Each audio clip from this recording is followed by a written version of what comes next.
Well, good evening, everybody. Welcome back to Star and Flurry. Um, Happy holidays to all. I hope everybody had a good December and New Year's. I'm testing out a new mic today. I actually went all out and bought one with a stretchy arm and to keep it up off the table and away from my hands. So we'll see how well it works. Um, Anyways, I'm here today to undo my January monthly thing. I did this last year. The story is that I did this last year and I decided the deck. So the math quickly was I'm trying to remember exactly how I did it last year. It may have been the same. Um, Anyway, so you pick one of the envelopes, either January or December. January to do a month, a year ahead spread, or December to do a year ahead spread, whichever one you want to do. And then that leaves you with, so if you take 12 cards out of 78, that leaves, what's 66? And then you divide that by 12 and you get, or 11, because that's how many months are left, you get 6. So 6 tarot cards per month, 12 for the first month or the last month, depending on where you want your year ahead spread to be, and then the rest of the months, 6 cards. And then you can add oracles or Lenormand or whatever you want to add going forward. And I think it was Lisa Papez who had added, Nudu. Went a little shorter than usual, which I really like. And when I went there, she curled me up a little bit, and it was really, it was really cool. And I'm just not as yet capable of doing those maneuvers, so it stays straight like it is right now, for now. Anyways, so back to the thing.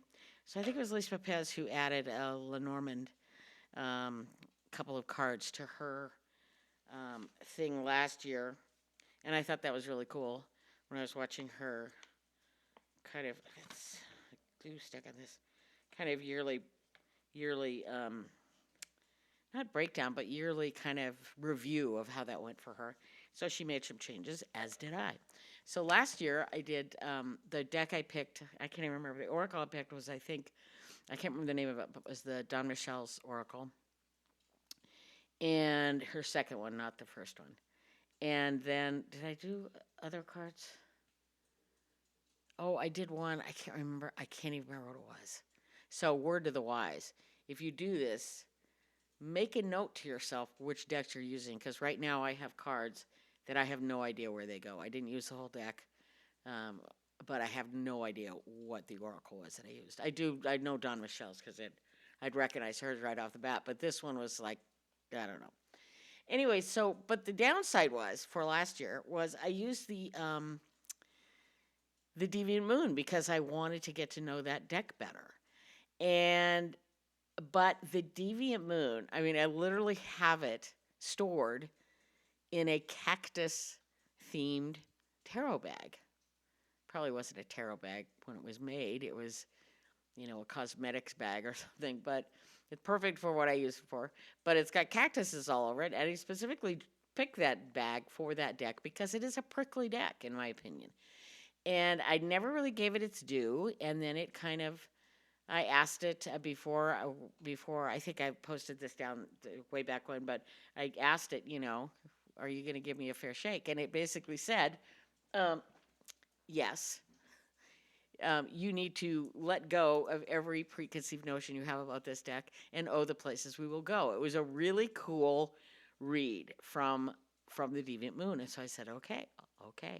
So I did it for the year, and but I will tell you, 6 cards from the Deviant Moon every month is weighty. It's heavy. It's the Deviant Moon is, in my opinion. I mean, I know some of the images seem funny or odd, but to me it's a very heavy deck. And when you're doing a reading, let's say you just need someone to slap you upside the head, and I don't mean that in a physical way, of course, but just kind of you need a you need somebody to knock some sense into you. I'll pick out the Deviant Moon and I pick 3 cards. How hard can it get with 3 cards? Well, it can get very hard, but it's only 3. I can handle that. But when you get 6 every month,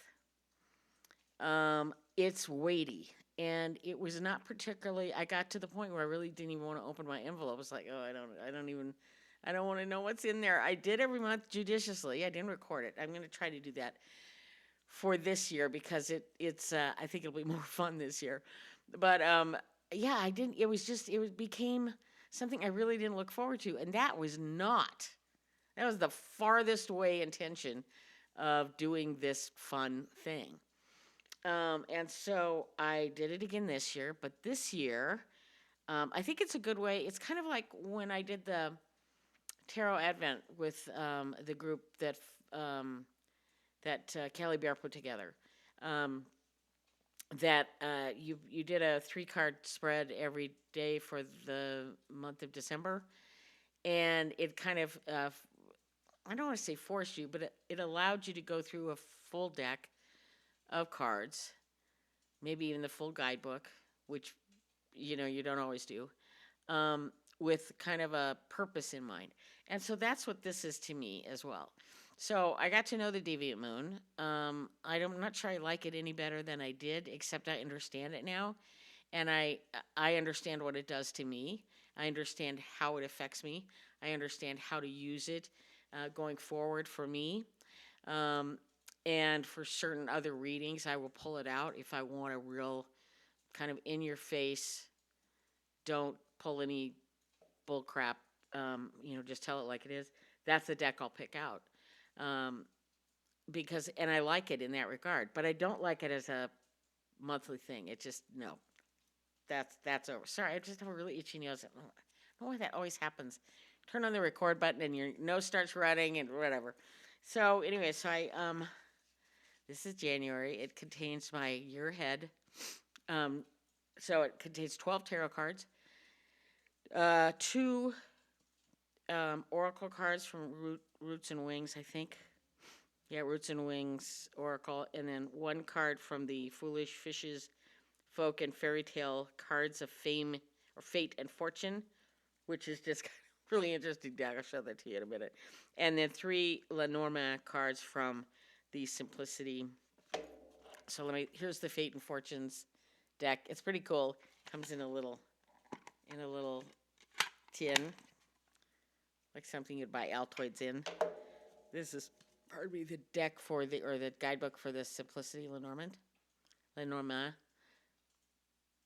took French for 8 years. I should know how to pronounce that properly. And then my tarot card choice, was the Earth Woman Tarot.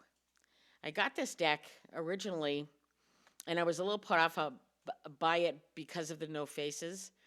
But as I started to watch walkthroughs and reviews, and it was just a really pretty deck, I started to realize the value of not having faces on the people. And so I thought I'd give it a shot. And I thought this would be a good way to do it, a way to, again, kind of force me to use the deck throughout the year to give it its proper due. And this is a little Scarabeo deck. I'll show you the box. Lid like this. And then, of course, the Oracle is the Roots and Wings. I should know who it's by. By Cat Reels or Riles. Roots and Wings Oracle deck. It comes in a fun little... I have the pocket version. I also have the full size, but I just tend to use the pocket more. I don't know why. Okay, and so then I did 12 envelopes. I printed out the January. I got these. These are pretty cool envelopes. I got them at Amazon. And I got them big enough so I could for sure put any Oracle card I wanted to in here that I could find. If I didn't want to be limited by the envelope size, so I got one that was plenty big. And last year I did sealing wax on the back, but God, it got messy, and then you can't reuse the envelopes, which seemed kind of wasted stuff. So this year I just used washi tape to seal the envelopes. And so let's open her up. excited. I'm gonna leave the tarot cards in exactly the order I picked them when I originally put them in the envelope, and same with everything else. So here are my 3 Lenormand. Here is my fairy tale. Here are my 2 oracles, and here is my year ahead spread. And they're ready to go. So let's start with the oracle. The 2 cards that come in my year ahead is the abundance and perseverance, which I think is a really positive message, which is, perseverance has been something that has, what do I want to say, that has woven itself within my life for a very long time. And the lesson I learn from it every time it hits me is that when I put my mind to something, I can do it. There's just no, I may fail. I may not get the answer I want, but I can still do it, whatever it is. So I like perseverance and abundance. I think those are beautiful messages for a year going forward. And I thank you. So my fairy tale, the back of the card is this. And, oh, hello. Hold on.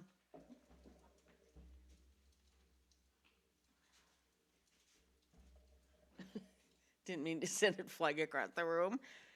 So this is the backs. Very cute. They're little. Compared to a tarot deck, they're that size, just in case you're interested. Anyway, so this, and it's just little quotes from fairy tales.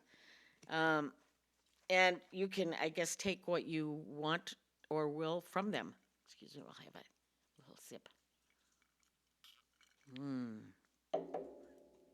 Been a long day. This is very good. Beauty and the Beast, it says, at first nobody would hear of this arrangement, but beauty was firm. And I put that with perseverance. Beauty was firm. You keep on keeping on.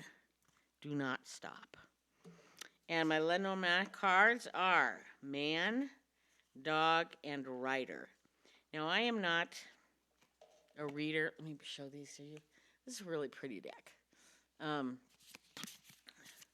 Backs, gold foiling, purple swirlies.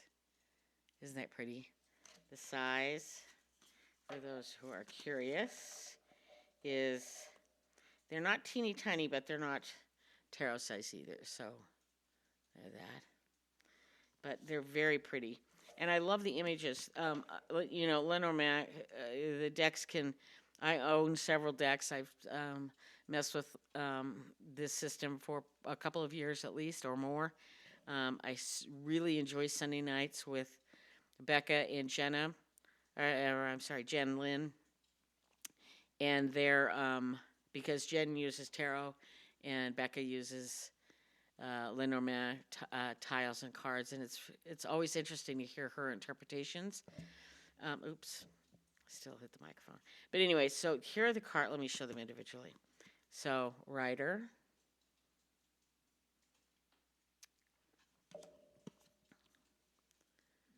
Man. And it also gives the playing card association, and dog. So I immediately read this as an influential man in my life. It may enter it. Surprisingly, someone who I appreciate and am loyal to, or who is loyal to me. I hesitate to use that word because I associate it with Trump, and I just don't think it's an effective way to run your life when everybody around you is technically loyal to you, because it clouds what they tell you. It clouds how honest they are with you, because if I'm not going to preach. You know what I'm saying. So anyways, this is a interesting. I think it's a very positive message. I'm not exactly sure the intricacies of it, but anybody who is Lenormand, feel free to um, give me a little insight in the comments. Okay, so going forward, so my monthly cards are here. This is the, what did I say? It's called the Earth Woman Tarot. It is created by Tarn Ellis. Great name. um, and I'm going to take these cards in the order that they have come to me. So January. Oh, I should show you the backs first. These are the backs. And January is the Queen of Pentacles. I absolutely adore this card. She's leaned back in a chair with a little stream next to her. Fall leaves surrounding her, which I just love because that is absolutely my favorite time of year, is fall into winter. I love the scenery behind the path of the stream. Is it the path of the stream or just a path? I think it's the path of the stream that goes on slightly snow-covered mountains and a beautiful, beautiful moon. I love it. Very bohemian. And a little rabbit next to her, a hare. I love that. Queen of Pentacles, nurturer of Earth. I always think of the Queen of Pentacles as very grounded, and that's good. And I can tell you from this month so far, that's exactly how it's felt. Kind of finishing up 2024 and the mayhem. I have to say honestly that 2024 took it out of me, which I didn't expect. And I realized I need to pull away from the politics. I'm not ignore. I'm always been a political pay attentioner. But I can't let it take over my mental fortitude like it did the end of last year. I just can't do that anymore. And so this has been truly for me, the beginning of January has been a month to, most of December and January, is to put my feet up, sit back, and feel okay about my future, regardless of whether I'm concerned that it might not be the one I had hoped for politically. So February, we have the Six of Cups. I love this card too. So it reminds me of the movie The Divine, what's it called? The Divine Secrets of the Ya-Ya Sisterhood. If you have not seen that movie, go see it. It's so good. Sandra Bullock is great in it, and the cast of characters is fabulous. And it's a little witchy, but not too witchy, but it's just really fun. And this is totally reminiscent of that. Warmth, friends, full hearts, and good companionship energy, all focused on the joys of life and sisterhood. And I love that. So that's February. March, the Fool. She off to see the wizard. Again, the stream, the sun, the beautiful sunbeams down. Oh, I love it. It doesn't appear. Well, actually, kind of does. It's almost like she's walking on air. There's appears to be a couple of trees just below her, below her feet as she's stepping. Oh, I guess. Oh, now that I see it, she's stepping off, and down below are the trees. Anyways, yes, I get this completely because I am still planning to do my camper van stretch across the United States. Now, the scary part is, and the thing I need to really stretch my mind around, is I have, here's the deal, I have to be there by a certain time. I have to be there by the time the induction ceremony happens. So that's the plan. So that's what it's a long trip. There's a lot that can go wrong on that trip that could stall me, God forbid, knock wood. Things like mechanical issues. I mean, the van is new, but, things happen. And let's face it, Meru has been kind of a pill um, for a new vehicle, but I guess maybe that's the way it is with camper vans. There's a lot going on in them, and I get that. And plus, operator error, which is a constant battle. Although I know a lot more about camper vans than I used to, that's for sure. But anyways, but I have to be there by a certain date, so I have to kind of build in. I'm trying to kind of take it easy. I don't want to burn myself out going over there or going across the U.S., but I also don't. I want to build in a couple of days for any mechanical issues that may arise. And is a couple of days enough? I figure the worst case scenario is I dump the van somewhere and rent a car and off I go and finish my trip. That would be the worst case scenario.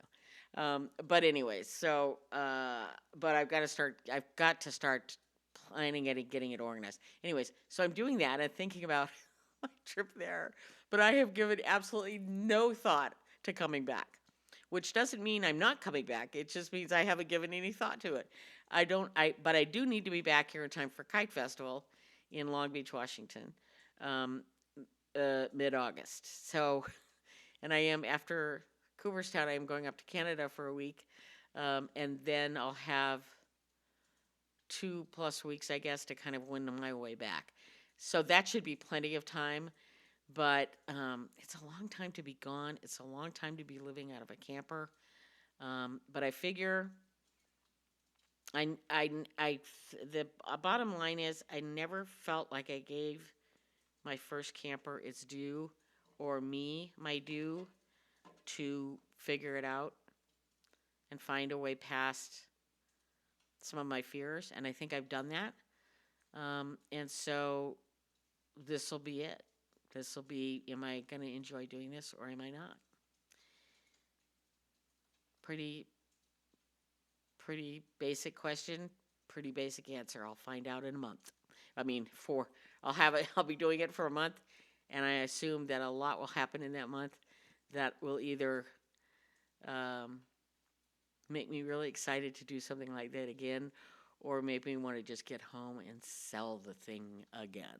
I hope that's not the case. I think I'm going to have a lot of fun.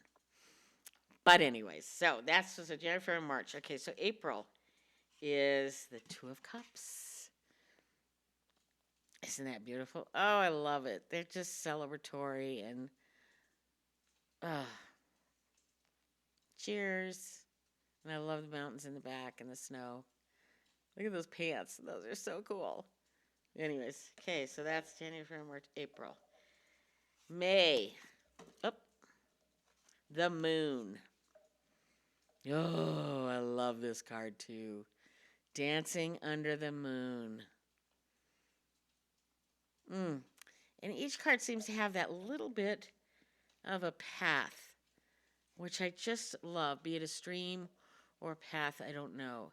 And I love this because I know that a lot of people look at the moon. I'm going to look at the guidebook for this, but a lot of people look at the moon as deceptive, illusions. I know I know that intuition is involved, but it sometimes could be cloudy. Well, not cloudy, but mislit. And I always look at the moon as the moon card as being, I love it outside when the moon is full on, full blast light, because I just think you see the world so differently, and not in a mischievous or bad way. It's just in a different way, and you have to rely on your senses to figure out what's going on, just beyond that shadow, and I like that. So, as long as I'm not in an empty campsite by myself, you know what I'm saying? So anyways, I love this. So let's look at the guidebook. So that was January. So that was May. And let me find the moon.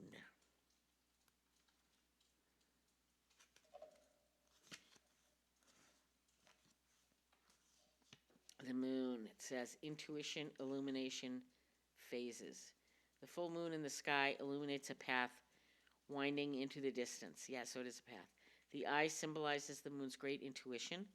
Two women are dancing, rejoicing, celebrating in the moonlight. The crustacean emerging from the water at their feet is a symbol of enlightenment and the progression of consciousness. This card suggests the hidden things will be revealed, offering clarity and a chance for deeper introspection. Rely on your intuition to let it guide you in your decision making, rather than giving too much of importance to your rational thinking mind. Feed and listen to your inner voice in dreams. The moon asks you to connect with the divine feminine and lean into the wisdom of the night. I love it. I agree with that completely. I like this. I like this deck. Okay, so because I turned 70 in 4 weeks. Oh my God. I can't believe it. I can't that's why I drink wine. Oh my God. Aging is not for the faint of heart. That's what my dad used to say all the time to me.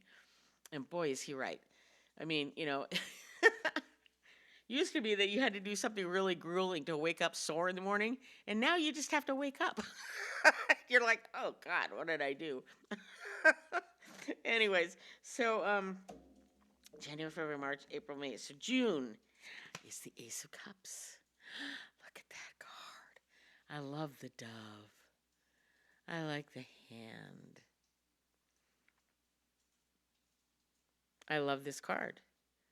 I love that coming up from the depths up through the water lilies. Is that what they are? I assume that's what they are. And we may need to look at the guidebook again, and the moon and the stars. It's just,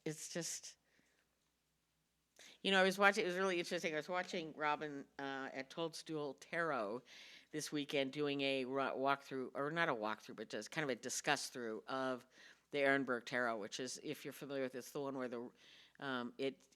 it's RWS based, but each card is like focused in on a close-in part of a regular RWS.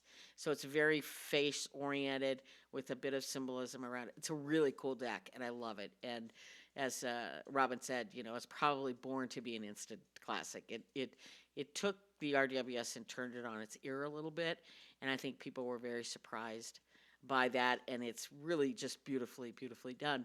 But one of the things that surprised Robin so much was the fact that the hands on the aces were really ethereal. They were almost see-through. And he was like, I'm not sure I like that. And I'm like, well, it's not like a real hand, is it? Isn't it more of a metaphorical hand or a spiritual hand?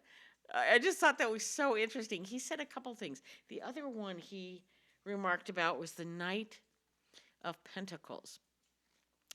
And I can't remember if he was looking at the guidebook. He must have been. I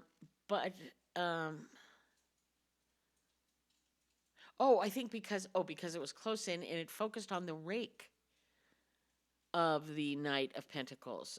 So it was like I can't remember exactly what the image is, but it's the face of the Knight of Pentacles and then a big rake. And he didn't understand what that rake was for, and it bothered him a lot. And he goes, I'm not sure I like that.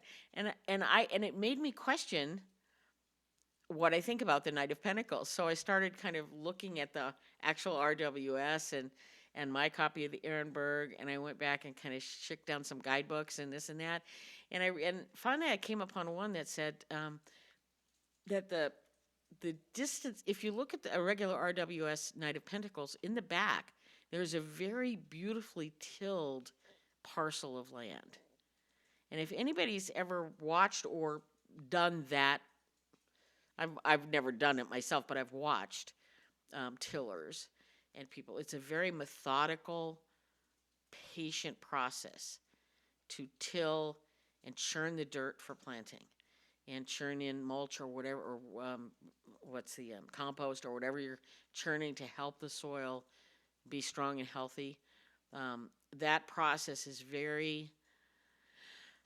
you have to be very patient and very methodical and very knowledgeable about doing that to the earth in order for it to provide for you. Very reminiscent of in a way, the Seven of Pentacles. Is that right? Yeah. So I think focusing on the rake is really a perfect way to accentuate that part of the Knight of Pentacles that some of us may overlook. And I really, once I did some digging, I really like that interpretation. So I want to thank Robin for doing that walkthrough because, number one, it was fun and it was interesting, but it was also, I love how he speaks about the cards because it makes me go back and either question my thinking or wonder why he was thinking that.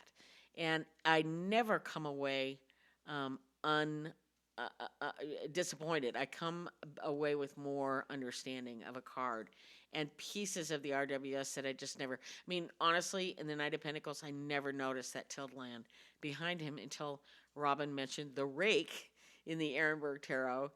And I don't believe there's any that you could really see any tilled land in the Ehrenberg Tarot, but they displayed the rake there to be that piece of that, and it was so great to be able to dig a little deeper into that. So, thank you, Robin. Appreciate that. So, where are we at? Oh, so I was going to look up Ace of Cups. February, March, April, May, June. So that was June. So the Ace of Cups is June. Let's look. Let's look up. This is a really nice little guidebook too. That's what I like about doing these card things, where you're actually being forced to look at the card every month or every day, like we did during the Tarot Advent, because it makes me read the guidebook, which I'm just not very good at doing, which is what's taken me so long to figure out the tarot. But anyways, so Ace of Cups, it says here, I need to get under the light. Compassion, love, opportunities, an overflowing chalice in a mist. That was another thing that reminds me of the Garden Goddess Tarot was going over now this one's not so much, but it is kind of. A lot of the Ace of Cups. Well, let me back up. Thea was talking about some. She was showing some deck, and she came up with the Ace of Cups, and she's like, "How is the water falling out of the Ace of Cups? It's not even. It's not even up to the rim. How is that happening? I don't understand this. I don't." She didn't care for the description, for the depiction of the image on this card, and but I was like, "Oh, that's interesting." So I went back. went back and looked at other Ace of Cups, and they're all that way. None of them really are overflowing to the point where they would be falling over the side of the cup. It's just the way it's drawn. So it makes you wonder or makes me wonder, what is the thought here? That your cup is overflowing regardless of whether you know it or not? That it just is. It will always. The opportunities are there. They will appear, whether they have reached the rim of your cup or not. I don't know. But anyways, again, that's why I watch a lot of these little walkthroughs and stuff like that, because like I look at Robin and Thea as both really good readers, and it's really interesting to see an initial observation of theirs that makes me then go back and look more deeply at that card and how how those images are expressed in other artists' rendition of the RWS. Or I'm trying to be better about calling it just the WS, because R is like saying the U.S. Games WS, the USWS. So, anyways, because Ryder was the publisher, right? I think. Anyways, I may have my history wrong, so don't quote me at that. Okay, so back to the Ace of Cups. An overflowing chalice in a mystical dreamscape symbolizes a state of bliss. The 5 streams of water gushing over the rim of the chalice represent the 5 senses. A white dove descends, showing peace transcending to your conscious awareness. The Ace of Cups symbolizes your current receptivity to emotion, suggesting you should keep your heart open and invite in new relationships. You may feel a release of some sort and joy in the abundance being offered to you.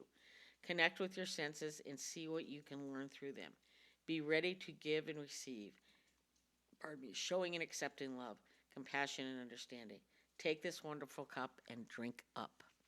I really like the messages in this guidebook. As little as it is, it's really cool. So that was January, February, March, April, May, June. Okay, July is when I take off for my trip.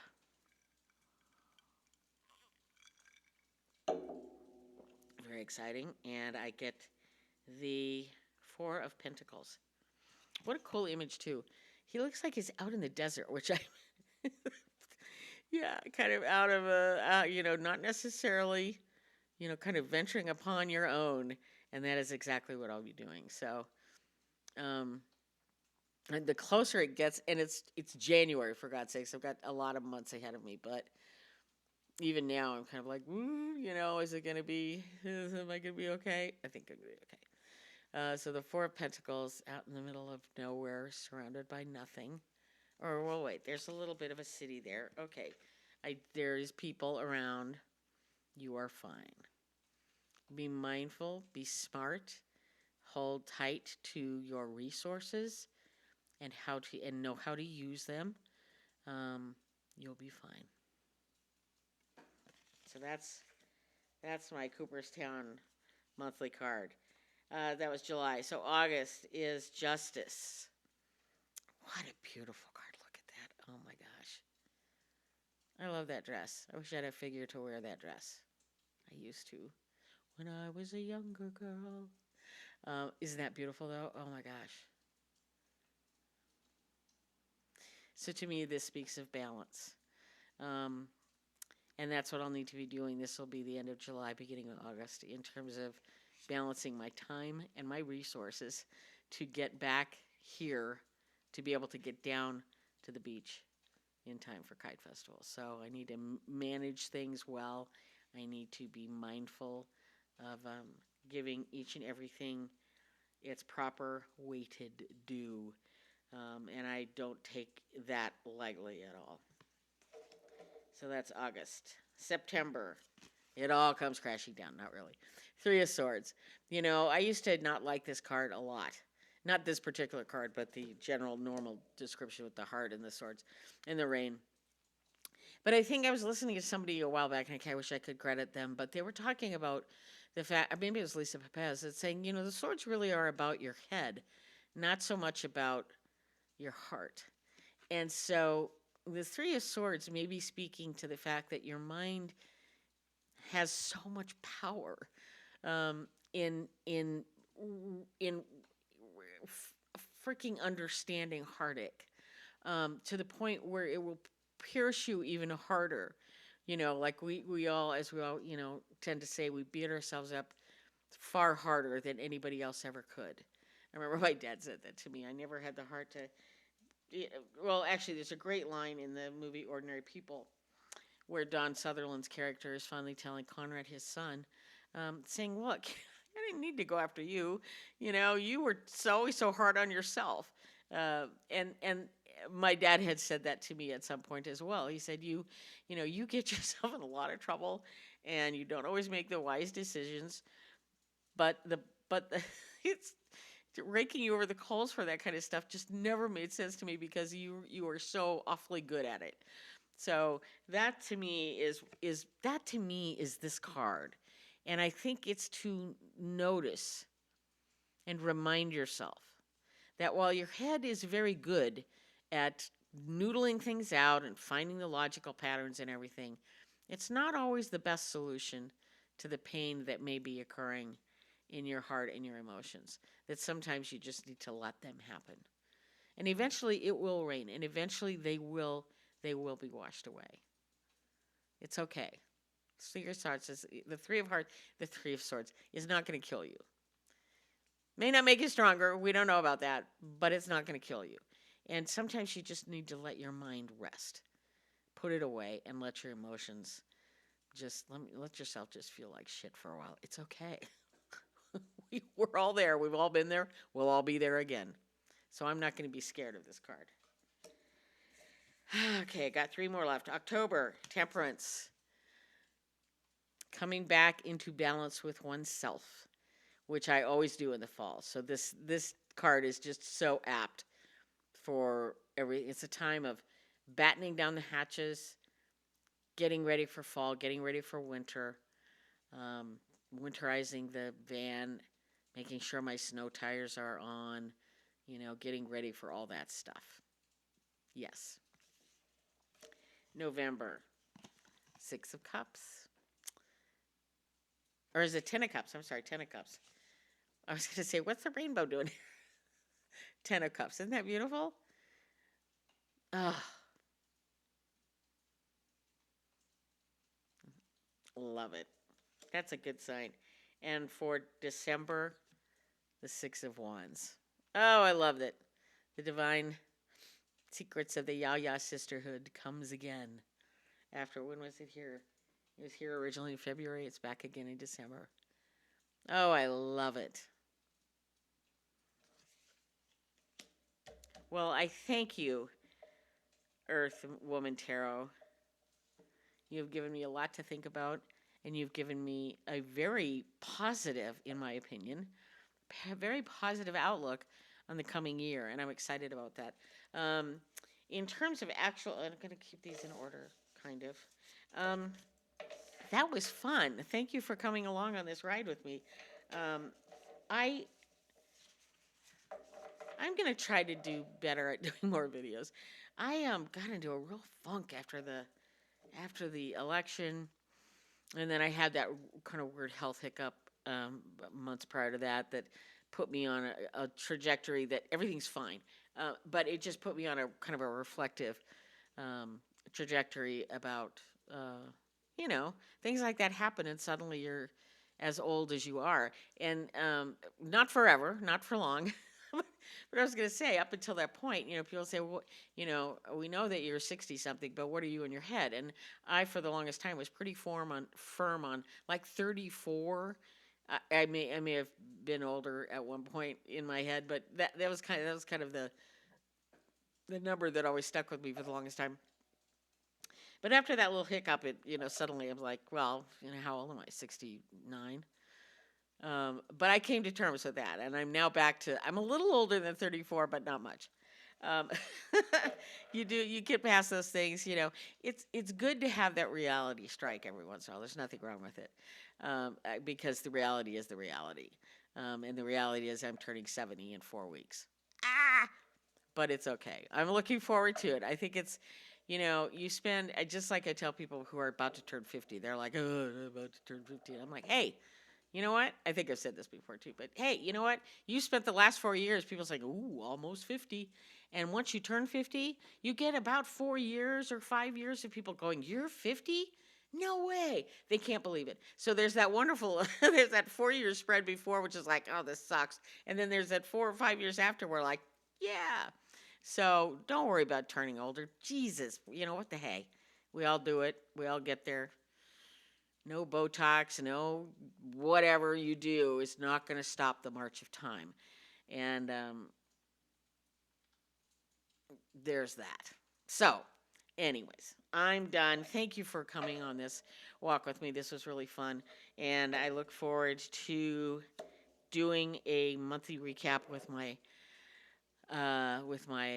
cards, with my Earth Woman Tarot, my fairy tales, my Simplicity Lenormand, and the Roots and Wings Oracle.